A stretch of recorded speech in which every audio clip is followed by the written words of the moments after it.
Jadi ini complicated ya. Jadi kalau udah dipasang stent, sebenarnya kita udah menganggap bahwa ada problem di jantung, ya, walaupun sudah diatasi dengan stent, ya. Nah, jadi latihannya satu tujuannya untuk apa dulu, ya? Kalau latihannya tadi untuk kekuatan otot saja, ya. Nah, untuk kekuatan otot bisa saja dilakukan yang ringan seperti yang tadi digambar yang sudah saya kasih tunjuk, ya. Tapi harus hati-hati ya, terutama kalau untuk menggunakan beban, ya, dan juga harus menghitung pakai mulut, ya. Jadi jangan menghitung dalam hati. Ya udah saya hitung aja dalam hati.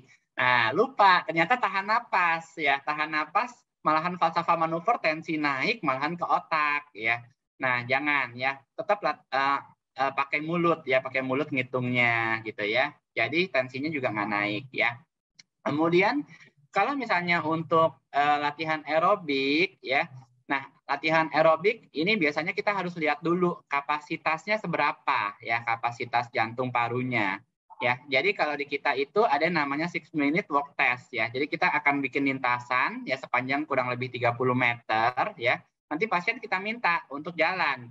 Jalan ya, muter-muter-muter selama 6 menit ya, bolak-balik selama 6 menit sambil tentu saja kita pantau. Kalau pasiennya kemudian udah kecapean, udah sesak napas ya, atau kemudian udah nyeri dada, ya otomatis kita stop gitu ya. Jadi memang pengukuran ini pun juga dalam kondisi yang aman gitu ya, dengan dijaga ya segala.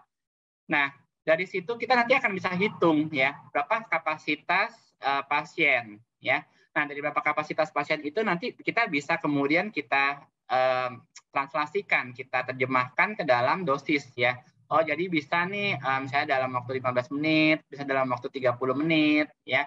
Atau juga bisa kita dalam heart rate pasien ya. Jadi heart rate-nya dapat kita ukur juga kalau misalnya pasiennya juga akan latihan di rumah ya. Nah, nanti dari pemeriksaan seperti itu kita juga akan bisa lihat nih, oh ternyata ini bisa nih misalnya 100 biasanya di bawah 100% sih. 90% dari heart rate maksimalnya pasien bisa gitu ya, 80% gitu.